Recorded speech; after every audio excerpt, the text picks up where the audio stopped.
Order. ചോദ്യം number 301 Shri K C Joseph, ബഹുമാനപ്പെട്ട മുഖ്യമന്ത്രി. സർ, എ, അഴിമതിയോട് വിട്ടുവീഴ്ചയില്ലാത്തതും ജനസൗഹൃദവുമായൊരു സിവിൽ സർവീസാണ് സർക്കാർ വിഭാവനം ചെയ്യുന്നത്. ഇതിനായി താഴെ പറയുന്ന കാര്യങ്ങൾ സർക്കാർ നടപ്പിലാക്കിയിട്ടുണ്ട്. 1. സർക്കാർ സർവീസിൽ സ്ഥലം മാറ്റങ്ങൾക്ക് വ്യക്തവും സുതാര്യവും നിർവചിക്കപ്പെട്ടതുമായ മാനദണ്ഡങ്ങൾ ഏർപ്പെടുത്തി. 2. സംസ്ഥാന സേവനാവകാശ നിയമം, പൗരാവകാശ രേഖ എന്നിവ കൂടുതൽ ശക്തിപ്പെടുത്തുന്നതിന് നടപടിയെടുത്തു വരുന്നു. 3. പ്രഗത്ഭരും പ്രാപ്തരുമായ പുതുതലമുറയെ പബ്ലിക് സർവീസുകളിലേക്ക് ആകർഷിക്കുക, കാര്യക്ഷമത മെച്ചപ്പെടുത്തുക, വകുപ്പുതല ചട്ടക്കൂട് ഇല്ലാതാക്കുക എന്നീ ഉദ്ദേശങ്ങളോടുകൂടി സെക്രട്ടേറിയറ്റ് ഉൾപ്പെടെ കേരള അഡ്മിനിസ്ട്രേറ്റീവ് സർവീസ് കൊണ്ടുവരുന്നതിന് തീരുമാനിച്ചിട്ടുണ്ട്. 4. ജീവനക്കാരുടെ കാര്യക്ഷമതയും തൊഴിൽപരമായ കഴിവും വർദ്ധിപ്പിക്കുന്നതിനുതകും വിധം ഒരു പുതിയ പരിശീലന നയം രൂപവത്കരിച്ച് നടപ്പിലാക്കാനുള്ള പ്രവർത്തനം ആരംഭിച്ചു. 5. E governance, E tender, punching എന്നീ സംവിധാനങ്ങൾ എല്ലാ ഓഫീസുകളിലേക്കും വ്യാപിപ്പിക്കുന്നതാണ്. 6. ഭരണഭാഷ മലയാളമാക്കാനുള്ള നടപടി സ്വീകരിച്ചു വരുന്നു. 7. ജനസൗഹൃദ സിവിൽ സർവീസ് ലക്ഷ്യം വെച്ച് ആവശ്യമായ ശുപാർശകൾ സമർപ്പിക്കാൻ ഭരണപരിഷ്കാര കമ്മീഷനെ നിയമിച്ചു. 8. നിയമങ്ങളും ചട്ടങ്ങളും പരിശോധിച്ച് കാലോചിത മാറ്റം വരുത്തുവാൻ ആവശ്യമായ ശുപാർശ സമർപ്പിക്കാൻ നിയമപരിഷ്കാര കമ്മീഷൻ രൂപീകരിച്ചു. ബി, ഇല്ല, ജീവനക്കാരുടെ കാര്യക്ഷമതയും തൊഴിൽപരമായ കഴിവും വർദ്ധിപ്പിക്കുന്നതിനു വേണ്ടി ഒരു പുതിയ പരിശീലന നയം സർക്കാർ രൂപീകരിക്കും. എല്ലാ സർക്കാർ ജീവനക്കാർക്കും നിർബന്ധിത ഇൻഡക്ഷൻ ട്രെയിനിങ്ങും വ്യവസ്ഥാപിത ഇൻ സർവീസ് കോഴ്സുകളും ഏർപ്പെടുത്തും. സർക്കാരിൻ്റെ കീഴിലുള്ള വിവിധ പരിശീലന സ്ഥാപനങ്ങളുടെ ഏകോപനത്തിന് ഇൻസ്റ്റിറ്റ്യൂട്ട് ഓഫ് മാനേജ്മെൻറ്റ് ഇൻ ഗവൺമെൻറ്റിൻ്റെ ഡയറക്ടർ ജനറലിനെ ഡയറക്ടർ ജനറൽ ഓഫ് ട്രെയിനിംഗ് ആയി നിർദ്ദേശം ചെയ്യുന്നതിന് തീരുമാനിച്ചിട്ടുണ്ട്. സി, വകുപ്പുകൾ അവയുടെ വാർഷിക പ്ലാൻ ബജറ്റിൻ്റെ 1% ജീവനക്കാരുടെ പരിശീലനത്തിന് വേണ്ടി വിനിയോഗിക്കണമെന്ന നിർദ്ദേശം നൽകിയിട്ടുണ്ട്. 2016-17 ജീവനക്കാർക്ക് പരിശീലനം നൽകുന്നതിനായി 12 കോടി രൂപ കരുതൽ തുകയായി വകയിരുത്തിയിട്ടുണ്ട്. Shri K C Joseph. Sir, കഴിഞ്ഞ ദിവസം കേരള KA സംബന്ധിച്ച് ഉത്തരം പറയുമ്പോൾ അങ്ങ് പറഞ്ഞത് സെക്രട്ടേറിയറ്റിനെ ഒഴിവാക്കാൻ വേണ്ടി കഴിഞ്ഞ ഗവൺമെൻറ് തീരുമാനിച്ചിട്ടില്ല എന്നായിരുന്നു. പക്ഷേ അന്ന് കഴിഞ്ഞ ഗവൺമെൻറ് സെക്രട്ടേറിയറ്റ് ഒഴിവാക്കുന്ന കാര്യം പരിശോധിക്കാൻ വേണ്ടി ഒരു ക്യാബിനറ്റ് സബ് കമ്മിറ്റി നിയോഗിച്ചിരുന്നു. ആ സബ് കമ്മിറ്റി യോഗം ചേർന്നില്ല. അപ്പോൾ അതുകൊണ്ട് ഈ സാഹചര്യത്തിൽ ഒരു ക്യാബിനറ്റ് സബ് കമ്മിറ്റി രൂപീകരിച്ചുകൊണ്ട് സെക്രട്ടേറിയറ്റ് ഉൾപ്പെടുന്ന കാര്യം ഒന്ന് പരിശോധിക്കാൻ തയ്യാറാകുമോ? സർ, സെക്രട്ടേറിയറ്റ് കൂടി ഉള്ളതാണ് അഡ്മിനിസ്ട്രേറ്റീവ് സർവീസ് എന്നത് കൊണ്ട് ഉദ്ദേശിക്കുന്നത്. അപ്പോൾ കേരള അഡ്മിനിസ്ട്രേറ്റീവ് സർവീസിൽ നിന്ന് സെക്രട്ടേറിയറ്റിനെ ഒഴിവാക്കാൻ ഉദ്ദേശിക്കുന്നില്ല. പിന്നെ ഒരു സബ് കമ്മിറ്റിയുടെ ആവശ്യമില്ലാലോ. Second question. സർ, രാഷ്ട്രീയ വ്യത്യാസമില്ലാതെ അവിടുത്തെ മുഴുവൻ ജീവനക്കാരുടെയും വികാരമാണ് സെക്രട്ടറി ഒഴിവാക്കുക എന്നത്. ആ വികാരം മാനിച്ചുകൊണ്ട് ദയവായി ഈ സംബന്ധിച്ച് ജീവനക്കാരുമായി തർക്കത്തിന് പോകാതെ, ജീവനക്കാരെ വെല്ലുവിളിക്കാതെ അവരുമായി ചർച്ച നടത്തി പരിഹാരം ഉണ്ടാക്കുന്ന നടപടി സ്വീകരിക്കാമോ? സർ, ഇതിൽ ജീവനക്കാരോടുള്ള വെല്ലുവിളിയുടെ പ്രശ്നമേ ഇല്ല. ഈ നിലപാടിൽ മാറ്റമില്ല. ചർച്ച ചെയ്യുന്നതിന് വിഷമമില്ല. ചർച്ച ചെയ്യാം നമുക്ക്. ശ്രീ അനിൽ അക്കരെ. സർ, നമ്മുടെ സംസ്ഥാനത്തെ വിജിലൻസ് പോലീസിൻ്റെ ചില നടപടികൾ മൂലവും അതുപോലെ തന്നെ വിജിലൻസിൻ്റെ മുൻപതിയോടുകൂടിയുള്ള തീരുമാനങ്ങൾ മൂലവും പല ഫയലുകളിലും നിർവഹണ ഉദ്യോഗസ്ഥന്മാർ പദ്ധതി നടപ്പിലാക്കുന്നതിനുള്ള തീരുമാനങ്ങൾ എടുക്കുന്നതിന് പകരം പലപ്പോഴും ഫയലുകൾ മുകളിലേക്ക് പോവുകയും പിന്നെ സെക്രട്ടേറിയറ്റ് ഉൾപ്പെടെയുള്ള ഉന്നത ഉദ്യോഗസ്ഥന്മാരൊക്കെ ചീഫ് സെക്രട്ടറിയുടെ അല്ലെങ്കിൽ അതിനു മുകളിലുള്ള ആളുകളുടെയൊക്കെ ഉത്തരവിൻ്റെ അടിസ്ഥാനത്തിൽ തീരുമാനങ്ങൾ നടന്നാൽ മതി എന്ന രീതിയിൽ സംസ്ഥാനത്തെ പല പദ്ധതികളും അതേ രീതിയിൽ തന്നെ ഒരു മരവിച്ച ഘട്ടത്തിലാണ് നിൽക്കുന്നത്. വിജിലൻസിൻ്റെ അമിതമായ ഇടപെടൽ നമ്മുടെ ഇത്തരത്തിലുള്ള പദ്ധതികളെ ബാധിക്കാതിരിക്കാൻ എന്തെങ്കിലും ചെയ്യാനുള്ള നടപടി സ്വീകരിക്കാൻ കഴിയും? സർ, ഇക്കാര്യത്തിൽ നേരത്തെ ഉണ്ടായിരുന്ന ഒരു പ്രശ്നമാണ് ബഹുമാനപ്പെട്ട അംഗം ചൂണ്ടിക്കാണിച്ചത്. ഇപ്പോൾ അത്തരത്തിൽ ഒരു സ്തംഭനാവസ്ഥ നിലനിൽക്കുന്നില്ല. ഉയർന്ന ഉദ്യോഗസ്ഥന്മാരുടെ ഇടയിലോ അല്ലെങ്കിൽ ഉദ്യോഗസ്ഥന്മാരുടെ ഇടയിൽ പൊതുവിലോ ഏതെങ്കിലും തരത്തിലുള്ള അതൃപ്തിയോ ഒരു നിസ്സംഗതയോ ഈ ഘട്ടത്തിൽ നിലനിൽക്കുന്നില്ല. വിജിലൻസുമായി ബന്ധപ്പെട്ട് ചില പ്രശ്നങ്ങൾ ഉണ്ടായിട്ടുണ്ട്. അതിൽ ഹൈക്കോടതി തന്നെ മാർഗനിർദ്ദേശങ്ങൾ രൂപീകരിക്കുമെന്നുവരെ പ്രസ്താവിക്കുന്ന നില വന്നിട്ടുണ്ട്. ഹൈക്കോടതി വിധിയുടെ അടിസ്ഥാനത്തിൽ ചില നിർദ്ദേശങ്ങൾ വിജിലൻസിന് ഇതിനകം തന്നെ നൽകി കഴിഞ്ഞിട്ടുമുണ്ട്. ശ്രീ സണ്ണി ജോസഫ്. സർക്കാർ ഓഫീസുകളിൽ ഫയലുകൾ നീങ്ങുന്നതിനുള്ള കാലതാമസം സാങ്കേതികമായിട്ട് ഇത്തരം കാര്യങ്ങൾക്കുള്ള ചട്ടങ്ങൾ വ്യവസ്ഥകളിലുള്ള പ്രയാസങ്ങൾ തന്നെയാണ്. പല ഓഫീസുകൾ പല ഉദ്യോഗസ്ഥരുടെ മുൻപിൽ ഓരോ ഫയൽ പോകേണ്ടി വരുന്നു. അവസാനം ബന്ധപ്പെട്ട സെക്രട്ടറിയുടെ എത്തി അദ്ദേഹം ഓർഡർ ഇട്ടാൽ തന്നെ താഴേക്ക് പോകേണ്ടി വരുന്നു. അങ്ങനെയുള്ള കാലതാമസത്തിൻ്റെ സാങ്കേതികത ഒഴിവാക്കാൻ ഗവൺമെൻറ് നടപടികൾ സ്വീകരിക്കുമോ? ഇപ്പോൾ ഈ ഫയലിംഗ് വന്നതിന് ശേഷം കുറേ മാറ്റങ്ങൾ വരുന്നുണ്ട്. ഫയലിൻ്റെ പുറകെ പോകുന്ന ജനപ്രതിനിധികൾക്ക് ഇതിൻ്റെ കാലതാമസം മനസ്സിലാക്കാൻ കഴിയുന്നുണ്ട്. ഈ ഫയലിംഗ് വന്നതിന് ശേഷം കുറേ മാറ്റങ്ങൾ വന്നിട്ടുണ്ട്. അത് സാധാരണമാണ്. അതുപോലെ തന്നെ സേവനാവകാശ നിയമം ജനങ്ങൾക്ക് ഫലപ്രദമായതിനെക്കുറിച്ചുള്ള ഒരു ബോധവൽക്കരണം അത്യാവശ്യമാണ്. വിവരാവകാശ നിയമം ആദ്യം നടപ്പിൽ വന്നപ്പോൾ ജനങ്ങളത് ഫലപ്രദമായി ഉപയോഗപ്പെടുത്തിയില്ല. പിന്നീട് അതിന് ബോധവൽക്കരണം വന്നതിന് ശേഷമാണ് ഉപയോഗപ്പെടുത്താൻ സാധിച്ചത്. എത്ര സേവനാവകാശ നിയമം എത്ര കണ്ട് ഉപയോഗപ്പെടുത്തിയിട്ടുണ്ട്, കൂടുതൽ ഫലപ്രദമായി ഉപയോഗപ്പെടുത്താൻ നടപടി സ്വീകരിക്കുന്നു. സർ, ഫയലുകളുടെ നീക്കത്തിൽ കാലതാമസം ഉണ്ടാകുന്നു എന്നത് വസ്തുതയാണ്. അത് കുറച്ചു കൊണ്ടുവരാനുള്ള നടപടികൾ തന്നെയാണ് സ്വീകരിച്ചു വരുന്നത്. ഇപ്പോൾ നല്ല പുരോഗതി നേടാനും നമുക്ക് കഴിഞ്ഞിട്ടുണ്ട്. അതോടൊപ്പം ഈ ഫയലിംഗ് നല്ല രീതിയിൽ തന്നെ നടപ്പാക്കാനാണ് ഉദ്ദേശിക്കുന്നത്. സേവനാവകാശ നിയമം നല്ല രീതിയിൽ തന്നെ നടപ്പാക്കുന്നതിനുള്ള പ്രായോഗികമായി കൊണ്ടുവരുന്നതിനുള്ള ബോധവൽക്കരണ നടപടികളും നമുക്ക് സ്വീകരിക്കാവുന്നതാണ്. Shri Roji M John. Sir, സർക്കാർ സർവീസിന്റെ കാര്യക്ഷമത വർദ്ധിപ്പിക്കുന്നതിന്റെ ഭാഗമായിട്ട് വരുന്ന ഒന്നാണ് സർക്കാർ ഓഫീസുകളുടെ വൃത്തിയും ശുചിത്വവും. പല സർക്കാർ ഓഫീസുകളും നമുക്ക് എല്ലാവർക്കും അറിവുള്ളതാണ്. പലർക്കും ആളുകൾക്ക് കയറി ചെന്നാൽ കയറാൻ സാധിക്കാത്ത വിധത്തിൽ വൃത്തിഹീനമായിട്ട് കിടക്കുന്ന ഒരു അവസ്ഥയുണ്ട്. പ്രത്യേകിച്ച് സ്ത്രീകളെയൊക്കെ സംബന്ധിച്ച് പല ഓഫീസുകളിലും കയറി ചെല്ലാൻ പറ്റാത്ത ഒരു സാഹചര്യമാണ് നിലനിൽക്കുന്നത്. അപ്പോൾ ഇത് സേവനത്തിന്റെ ഭാഗമായിട്ട് വരുന്നത് കൂടിയാണ്. അപ്പോൾ സർക്കാർ ഓഫീസുകൾ ഇത്തരത്തിൽ എല്ലാ ആളുകൾക്കും കയറി ചെല്ലാവുന്ന തരത്തിൽ അവിടെ വൃത്തിയും ശുചിത്വവും ഒക്കെ ഉറപ്പുവരുത്തുവാനായിട്ട് എല്ലാ ഓഫീസുകളെയും ഈ വിധത്തിൽ നവീകരിക്കുന്നതിനുള്ള നടപടികൾ സ്വീകരിക്കാൻ സാധിക്കും. അതുപോലെ തന്നെ ഇക്കാര്യത്തിൽ ഇപ്പോൾ നവകേരള മിഷന്റെയൊക്കെ ഭാഗമായിട്ട് ജനകീയ പങ്കാളിത്തത്തോടു കൂടി ഈ കാര്യങ്ങളിൽ കൂടുതൽ ഒരു എഫിഷ്യൻസി കൊണ്ടുവരുവാനായിട്ടുള്ള പ്രവർത്തനങ്ങൾക്ക് സാധിക്കുമോ? സർ, സർക്കാർ ഓഫീസുകൾ വൃത്തിയായി സൂക്ഷിക്കുന്നതിന് ഇപ്പം തന്നെ നടപടികൾ സർക്കാർ ഓഫീസിൽ തന്നെ സ്വീകരിക്കാവുന്നതാണ്. എന്നാൽ ബഹുമാനായ അംഗം ചൂണ്ടിക്കാണിച്ചതുപോലെ ചില സർക്കാർ ഓഫീസുകളിൽ ആവശ്യമായത്ര വൃത്തി ഇല്ല എന്നത് വസ്തുതയുമാണ്. ഇക്കാര്യത്തിൽ ഏറ്റവും പ്രധാനം ഓരോരുത്തരുടെയും ബോധവൽക്കരണമാണ്. അതിൽ ഹരിത കേരള മിഷൻ പ്രാവർത്തികമാകുന്നതോടെ അതിൻ്റെ ഒരു ഭാഗം ഓഫീസുകളും വൃത്തിയാക്കുക എന്നുള്ളത് തന്നെയാണ്. ഓഫീസും പരിസരവും വൃത്തിയാക്കുക എന്നുള്ളത് തന്നെയാണ്. അതിനുതകുന്ന ബോധവൽക്കരണം ഈ മിഷൻ്റെ പ്രവർത്തനത്തോടുകൂടി വലിയ തോതിൽ ഉയർന്നു വരും എന്ന് തന്നെയാണ് കരുതാവുന്നത്. Shri T V Rajesh. ഫയലുകളിൽ വേഗം തീർപ്പ് കൽപ്പിക്കാനുള്ള നടപടിക്രമങ്ങൾ സാധാരണമാണ്. സർ, എൻ്റെ ചോദ്യം, ഇപ്പോൾ നമ്മുടെ പല പ്രദേശങ്ങളിലും പല മണ്ഡലങ്ങളിലും ഇപ്പോൾ ഒരു ഡിപ്പാർട്ട്മെൻ്റ്, ഒരു പോലീസ് സ്റ്റേഷൻ അല്ലെങ്കിൽ മറ്റേതെങ്കിലും സർക്കാർ ഓഫീസ്, അതിന് സ്ഥലം ലഭ്യമാകാതിരിക്കുക, എന്നാൽ മറ്റൊരു ഡിപ്പാർട്ട്മെൻറ്റിൻ്റെ കീഴിൽ ആവശ്യത്തിന് സ്ഥലം ഉണ്ടാവുകയും ചെയ്താൽ ഈ ഒരു വകുപ്പിൻ്റെ ഭൂമി മറ്റൊരു വകുപ്പിലേക്ക് കൈമാറുന്നതിനുള്ള നടപടിക്രമങ്ങൾ ഇന്ന് വളരെയേറെ സമയമെടുക്കുകയാണ് സർ. നേരത്തെ റവന്യൂ വകുപ്പിന് ഒരു NOC മതിയായിരുന്നു. എന്നാൽ ഇപ്പോൾ റവന്യൂ വകുപ്പ് കാണണം. അപ്പോൾ 1-2 വർഷം എടുക്കുകയാണ്. അപ്പോൾ ഇത് ലഘൂകരിക്കാൻ, ഈ നടപടിക്രമങ്ങൾ ലഘൂകരിക്കാൻ, ഫയലുകളിൽ നടപടിക്രമങ്ങൾ ലഘൂകരിക്കാൻ സർക്കാർ സത്വര നടപടി സ്വീകരിക്കും. സർ, ഈ കാര്യത്തിൽ സർക്കാർ നടപടിക്രമങ്ങളുടേതായ കാലതാമസം പൊതുവിലുണ്ടാകുന്നു എന്നത് വസ്തുതയാണ്.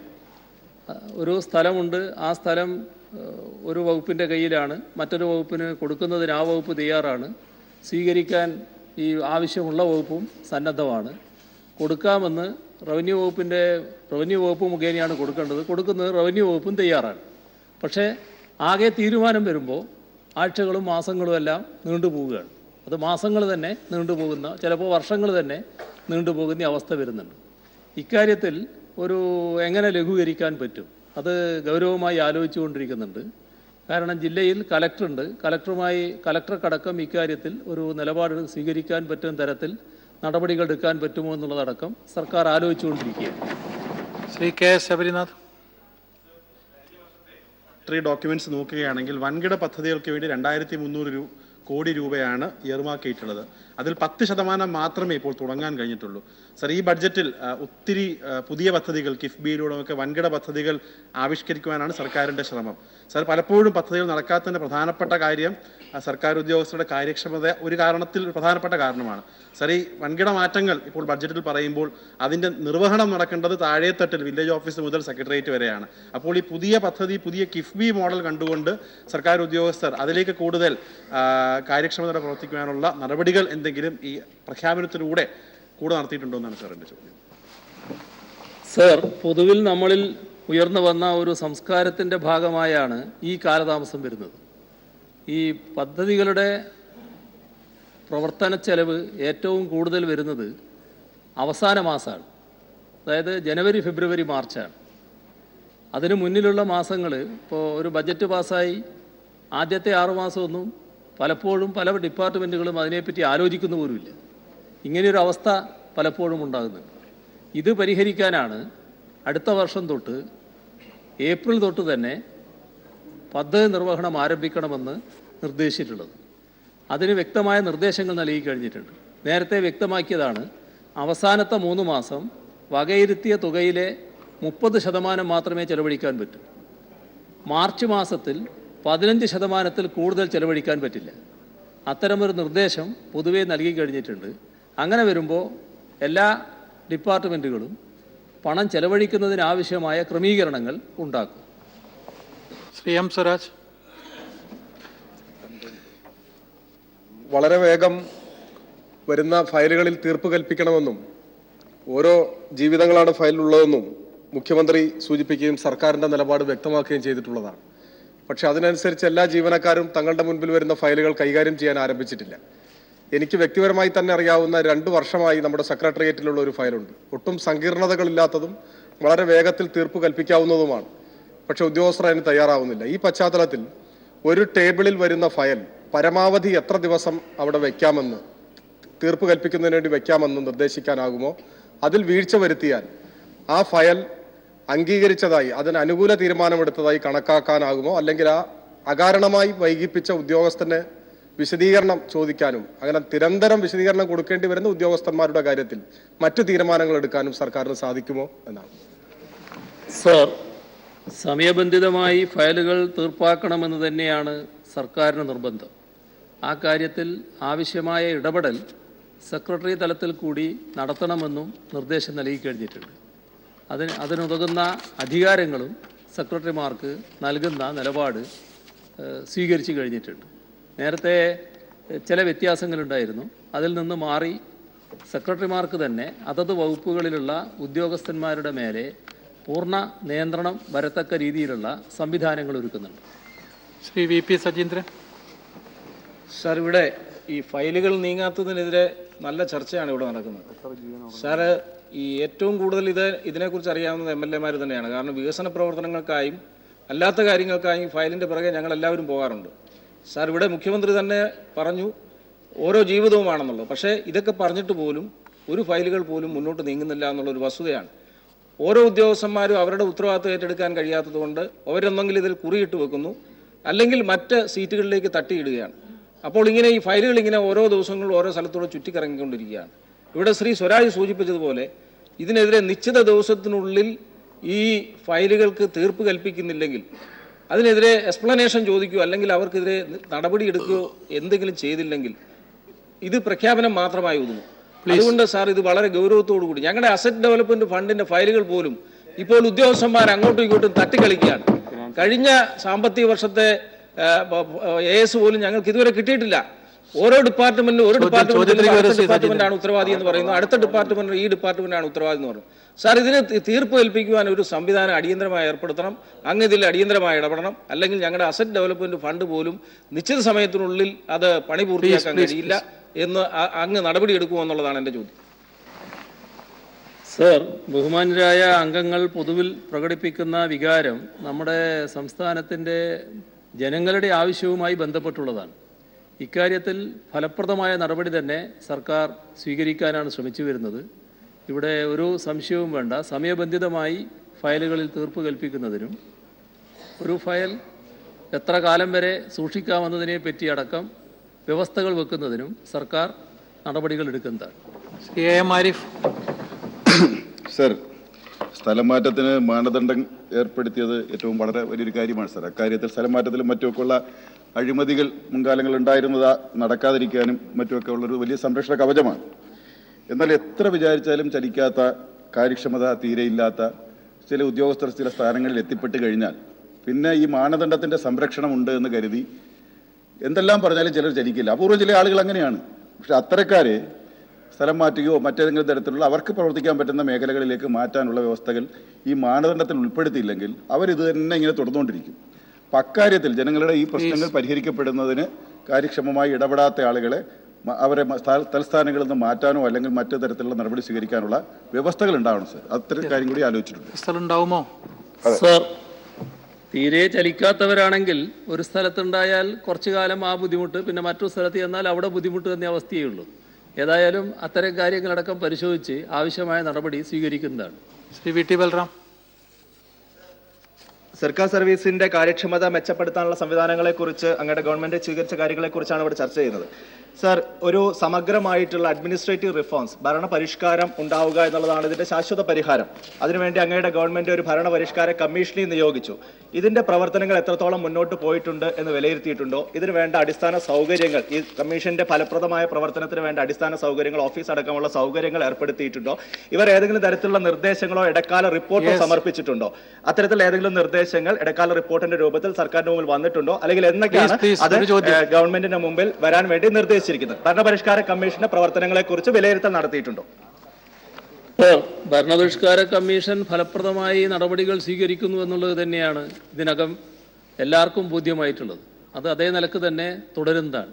അതിൻ്റെ മറ്റ് നടപടിക്രമങ്ങളെ സംബന്ധിച്ച് പ്രത്യേക ചോദ്യമായാൽ മാത്രമേ പറയാൻ സാധിക്കൂ. ശ്രീ സി കൃഷ്ണൻ.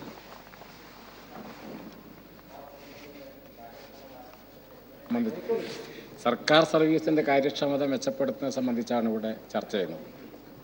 ഇവിടെ ചില വകുപ്പുകൾ, പ്രത്യേകിച്ച് ഈ പൊതുമരാമത്ത് വകുപ്പിൽ NH-യുമായി ബന്ധപ്പെട്ടുകൊണ്ട് ഇപ്പോൾ നടക്കുന്ന ഒരു കാര്യമുണ്ട്.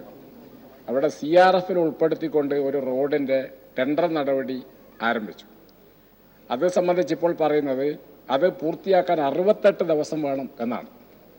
ടെൻഡർ നടപടി ആരംഭിച്ചാൽ ഇപ്പോൾ ഈ പറയുന്ന ഈ ടെൻഡറൊക്കെ നടപ്പിലായ സാഹചര്യത്തിൽ എന്തിനാണ് സാർ ഈ 68 ദിവസം അത് പൂർത്തീകരിക്കാൻ വേണ്ടി?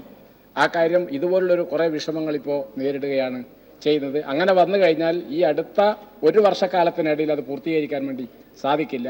ഞാൻ അന്വേഷിച്ചപ്പോൾ അങ്ങനെ ഒരു മറുപടിയാണ് വന്നത്.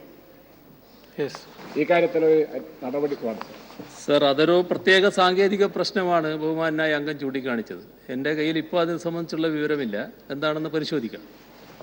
ചോദ്യം നമ്പർ 302 ശ്രീ AP അനിൽകുമാർ.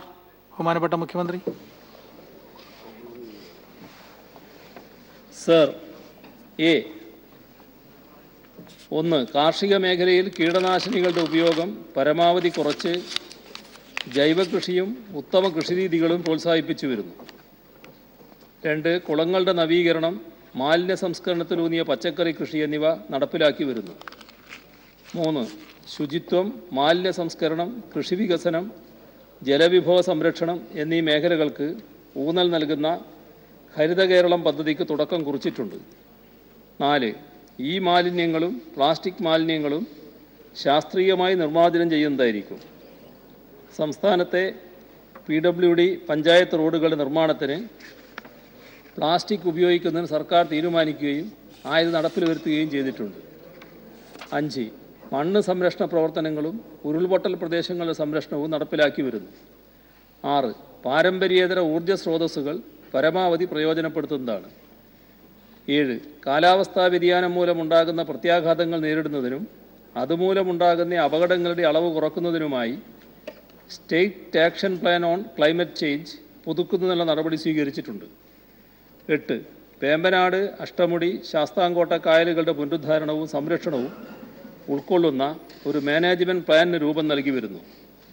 9. വായു ജലമലിനീകരണം തടയാൻ നടപടികൾ ശക്തിപ്പെടുത്തിയിട്ടുണ്ട്. 10. ബയോഡൈവേഴ്സിറ്റി മാനേജ്മെൻറ്റ് കമ്മിറ്റികളെ കൂടുതൽ ശാക്തീകരിക്കുന്നതിനുള്ള നടപടികൾ സ്വീകരിച്ചിട്ടുണ്ട്. ബി. കരട് ധവളപത്രം തയ്യാറായിട്ടുണ്ട്. ആയത് കാലതാമസം കൂടാതെ അംഗീകരിച്ച് പ്രസിദ്ധീകരിക്കുന്നതാണ്. Shri A P Anilkumar. Sir, മഴ കൊണ്ട് സമ്പന്നമായ കേരളത്തിൽ കൃത്രിമ മഴ പെയ്യിക്കുന്ന കാര്യത്തെക്കുറിച്ചാണ് സർ നമ്മൾ കഴിഞ്ഞ ദിവസം ചർച്ച ചെയ്തത്. പരിസ്ഥിതി രംഗത്തുള്ള ആഘാതം എത്രമാത്രം വലുതാണ് എന്നതിൻ്റെ തെളിവാണ് ഇത്. സർ, ഇവിടെ ധവളപത്രം, പരിസ്ഥിതിയുമായി ബന്ധപ്പെട്ട ധവളപത്രം കരട് തയ്യാറായി എന്ന് ബഹുമാനപ്പെട്ട മുഖ്യമന്ത്രി സൂചിപ്പിക്കുകയുണ്ടായി. സർ, നല്ല കാര്യമായി കാണുകയാണ്. വികസിത രാജ്യങ്ങൾ ഏതാണ്ട് 50 വർഷം കഴിഞ്ഞുള്ള പരിസ്ഥിതിയുടെ കാര്യങ്ങൾ കൂടി പരിശോധിച്ചുകൊണ്ട് പല രാജ്യങ്ങളും വൈറ്റ് പേപ്പർ ഇറക്കിയിട്ടുണ്ട്. സർ, ഈ ധവളപത്രം ജനപ്രതിനിധികളും അതുപോലെ തന്നെ പരിസ്ഥിതി രംഗത്ത് പ്രവർത്തിക്കുന്നവരും എല്ലാവരുമായി ബന്ധപ്പെട്ട് നമ്മുടെ ഇന്നത്തെ യഥാർത്ഥ ചിത്രം, നമുക്കറിയാം വനമേഖല നമുക്ക് കുറേയേറെ സംരക്ഷിക്കാൻ കഴിഞ്ഞു. പക്ഷേ വനത്തിന് പുറത്തുള്ള പ്രകൃതി ഇന്ന് ഓരോ ദിവസവും ഇന്ന് നമ്മുടെ കുന്നുകളും പുഴകളും ഒക്കെ നശിച്ചുകൊണ്ടിരിക്കുകയാണ്. അതുകൊണ്ട് ഇന്നത്തെ ഒരു അവസ്ഥ എന്ത് എന്ന് ജനങ്ങളെ ബോധ്യപ്പെടുത്തുന്നതിനും അത് പരിരക്ഷിക്കുന്നതിന് വേണ്ടി എന്തെല്ലാം ചെയ്യാൻ പോകുന്നു എന്നുള്ള കാര്യം ജനങ്ങളെ അറിയിക്കുന്നതിന് വേണ്ടി ഒക്കെ ഉൾപ്പെടെയുള്ള ഒരു സമഗ്രമായ ഒരു വൈറ്റ് പേപ്പറായി ഇത് മാറ്റുന്നതിന് വേണ്ടിയുള്ള നടപടി ഗവൺമെന്റിന്റെ ഭാഗത്തുനിന്നുണ്ടാകുമോ? സർ, ബഹുമാനായ അംഗം ചൂണ്ടിക്കാണിച്ചതുപോലെ ഇതുമായി ബന്ധപ്പെട്ട് വിദഗ്ധരുമായി ചർച്ച ചെയ്യാൻ ഉള്ള സംവിധാനങ്ങൾ ഒരുക്കാൻ പറ്റും. അതോടൊപ്പം തന്നെ ജനങ്ങളെ ആകെ ബോധവൽക്കരിക്കുന്നതിനുള്ള നടപടികളും ധവളപത്രത്തിൻ്റെ ഭാഗമായി സ്വീകരിക്കാവുന്നതാണ്. Shri K Muraleedharan. Second question. പരിസ്ഥിതിയുമായി ബന്ധപ്പെട്ട് നമുക്ക് പരിസ്ഥിതി സംരക്ഷിക്കുക എന്ന് പറയുന്നതോടൊപ്പം തന്നെ 2 കാഴ്ചപ്പാടുകളാണ് സാർ എന്നുള്ളത്. ഇന്ന് പരിസ്ഥിതി നിലനിർത്തുന്നതിന് വേണ്ടി വികസനം വന്നു കഴിഞ്ഞാൽ പരിസ്ഥിതി പൂർണ്ണമായി തകരും എന്ന ഒരു കാഴ്ചപ്പാട്, മറിച്ച് അതേപോലെ തന്നെ പരിസ്ഥിതിയാണ് വികസനത്തിനെതിരായ ഒരു നിലപാട് എന്നൊരു കാഴ്ചപ്പാട്. സർ, പരിസ്ഥിതിയിൽ അധിഷ്ഠിതമായ വികസനം എന്നൊരു കാഴ്ചപ്പാടാണ് കേരളം പോലെയുള്ള സംസ്ഥാനത്തിന് ഏറ്റവും കൂടുതൽ അഭികാമ്യം. സർ, കേരളത്തിൽ വിനോദസഞ്ചാര മേഖലയിലൊക്കെ അത്തരത്തിലുള്ള ഒട്ടനവധി പദ്ധതികളുണ്ട്. നമ്മുടെ തൊട്ടടുത്തുള്ള ജഡായിപ്പാറ നമുക്ക് ഏറ്റവും നല്ലൊരു പ്രോജക്റ്റായി ഡെവലപ്പ് ചെയ്ത് വരികയാണ്. അതുപോലെ തന്നെ പാതിരാമണൽ പരിസ്ഥിതിയുടെ പേരിൽ നമുക്ക് കുറേ കാലമായി പ്രോജക്റ്റ് നടപ്പാക്കാൻ കഴിയുന്നില്ല. സർ, അത്തരം കാര്യങ്ങളിൽ പദ്ധതികൾ നടപ്പാക്കി കഴിഞ്ഞാൽ അവിടെ പരിസ്ഥിതിയെ കൂടുതൽ പുഷ്ടിപ്പെടുത്താൻ കഴിയും എന്നുള്ള ഒരു യാഥാർത്ഥ്യം നിലനിൽക്കുമ്പോഴാണ് ഈ 2 വാദങ്ങളും തമ്മിലുള്ള ഏറ്റുമുട്ടലിന്റെ പേരിൽ വികസനവും മുടങ്ങുന്നു, പരിസ്ഥിതി വേണ്ട രീതിയിൽ മുന്നോട്ട് കൊണ്ടുപോകാൻ കഴിയാത്ത സാഹചര്യം. അതുകൊണ്ട് ഇതിനകത്തൊരു സമന്വയം ഉണ്ടാക്കുന്നതിനെ കുറിച്ച്, അതിലൂടെ കൂടുതൽ നമ്മുടെ കേരളത്തിന് വേണ്ട രീതിയിലുള്ള വികസന പ്രവർത്തനങ്ങൾ പദ്ധതികളും കൊണ്ടുവരുന്ന കാര്യത്തിൽ ഒരു സമീപനം സ്വീകരിക്കുവാൻ ഗവൺമെന്റ് തയ്യാറാകും? സർ, ഇതിൽ ഏതെങ്കിലും തരത്തിലുള്ള ഒരു മൗലികവാദ നിലപാട് സ്വീകരിക്കണമെന്നല്ല സർക്കാരിൻ്റെ അഭിപ്രായം. പരിസ്ഥിതി സംരക്ഷിക്കേണ്ടത് പ്രധാനമാണ്. പരിസ്ഥിതി സംരക്ഷിച്ചുകൊണ്ടുള്ള വികസന നടപടികളാണ് സ്വീകരിക്കുക. അപ്പോൾ ഒരു സമതുലനാവസ്ഥ ഇക്കാര്യത്തിൽ സ്വീകരിക്കുക എന്നുള്ളത് തന്നെയാണ് സർക്കാരിൻ്റെ നിലപാട്. ശ്രീ കെ മുരളീധരൻ. സാർ, ഈ പരിസ്ഥിതിക്ക് ഏറ്റവും ഇല്ല എന്നുള്ളത് തന്നെയാണ് സർക്കാരിൻ്റെ നിലപാട്. Shri Hibi Eden. Sir, sustainable and inclusive growth എന്നുള്ളത് ഇന്ന് ലോകം മുഴുവൻ അംഗീകരിക്കപ്പെട്ട ഒരു രീതിയാണ്, ഒരു വികസന തത്വമാണ്. സർ, ഇന്ന് പരിസ്ഥിതിയുടെ പേരിൽ താങ്കൾ കഴിഞ്ഞ ദിവസം ഒരു പ്രസ്താവന പുറപ്പെടുവിച്ചിരുന്നു. പരിസ്ഥിതിവാദികളെല്ലാം, പ്രകൃതിക്ക് വേണ്ടി നിലനിൽക്കുന്നവരെല്ലാവരും വികസന വിരോധികളാണ് എന്നുള്ളത്. നമ്മുടെ പല പദ്ധതികളിലും പാരിസ്ഥിതികമായി ചൂഷണം ചെയ്യപ്പെടുന്ന, പരിസ്ഥിതിക്ക് കോട്ടം തട്ടുന്ന പല പദ്ധതികളും പ്രഖ്യാപിക്കപ്പെട്ടിട്ടുണ്ട്. പലപ്പോഴും അത്തരം ആളുകളെ, അല്ലെങ്കിൽ വികസനത്തിൻ്റെ പേരിൽ നമ്മുടെ പ്രകൃതിയെ ചൂഷണം ചെയ്യുന്ന അത്തരം ആളുകളെ നിലക്ക് നിർത്താൻ വേണ്ടി സർക്കാർ വികസനത്തിൻ്റെ പേരിൽ, വികസനവാദത്തിൻ്റെ പേരിൽ അത്തരക്കാരെ അവഗണിച്ചുകൊണ്ട് മുന്നോട്ട് പോകുന്നത് നമ്മുടെ നാടിന് ഗുണകരമാകുമോ? അതുപോലെ തന്നെ ഈ പരിസ്ഥിതി അനിയന്ത്രിതമായി ചൂഷണം ചെയ്യുന്ന കേരളത്തിൽ അത്തരക്കാരെ നിയന്ത്രിക്കാൻ വേണ്ടി സർക്കാർ നടപടികൾ സ്വീകരിക്കുമോ എന്നാണ് സർ ചോദ്യം. സർ, ഒരു തെറ്റിദ്ധാരണ നീക്കാൻ ഇത് സഹായകരമാണ് ഈ ചോദ്യം. ഇവിടെ ഒരു പ്രസ്താവന ഞാൻ നടത്തുന്ന ഘട്ടത്തിൽ നിങ്ങളോ ഞങ്ങളോ അല്ലാത്ത ഒരു കൂട്ടർ ഈ എല്ലാ വികസനത്തെയും തടയാൻ ശ്രമിക്കുന്നുവെന്ന് ഞാൻ പറഞ്ഞിരുന്നു. അത് പരിസ്ഥിതിവാദികളെ ഉദ്ദേശിച്ചുകൊണ്ടേയല്ല ഞാൻ പറഞ്ഞത്. നമ്മുടെ സംസ്ഥാനത്തിൻ്റെ അനുഭവത്തിൽ അങ്ങനെയൊരു വിഭാഗമുണ്ട്. ആ വിഭാഗം ഏത് നല്ല കാര്യം വരുമ്പോഴും അതിനെ എതിർക്കാൻ തയ്യാറാവും. ഇതാണ് കണ്ടുവരുന്നൊരു കാര്യം. അപ്പോൾ എൻ്റെ ഒരു പ്രധാന സുഹൃത്ത് തന്നെ ഒരു ഫേസ്ബുക്ക് പോസ്റ്റ് ഇട്ടതായി എൻ്റെ ശ്രദ്ധയിൽപ്പെട്ടു. അത് മുഖ്യമന്ത്രി അങ്ങനെ പറയാൻ പാടില്ലായിരുന്നു. ഇവിടെ ബഹുമാനായ അംഗം ചൂണ്ടിക്കാണിച്ച രീതിയിലാണ് പറഞ്ഞത്. എന്തോ പരിസ്ഥിതി വാദികളെ ഞാനെന്തോ ആക്ഷേപിച്ചു എന്നുള്ള മട്ടിലാണ്. പരിസ്ഥിതിയുമായി ബന്ധപ്പെട്ട് നിലപാട് സ്വീകരിക്കുന്നവർ അവർ ആത്മാർത്ഥമായി നിലപാടുകൾ സ്വീകരിക്കുന്നവരാണ്. അവരെ വിമർശിക്കാനല്ല ഞാൻ ആ പരാമർശം നടത്തിയത്. പക്ഷേ അല്പം ബോധപൂർവം തന്നെ ഇത്തരം നിലപാടുകളെ എതിർക്കുന്ന ഒരു സംഘടിത വിഭാഗം കേരളത്തിൽ ഉയർന്നു വന്നിട്ടുണ്ട്. അവരെ തന്നെയാണ് ഞാൻ ഉദ്ദേശിച്ചത്. അപ്പോൾ ആ കാര്യത്തിൽ ഒരു തെറ്റിദ്ധാരണയും വേണ്ട. പരിസ്ഥിതി സംരക്ഷിക്കണമെന്ന് പറയുന്നവർ പരിസ്ഥിതി സംരക്ഷിക്കണമെന്ന ആത്മാർത്ഥമായ ആഗ്രഹത്തിൻ്റെ ഭാഗമായി പറയുന്നതാണ്. എന്നാൽ ചിലപ്പോൾ അത് ചിലർ മൗലികവാദ നിലപാടിലേക്ക് മാറുന്നുണ്ട് എന്നുള്ളത്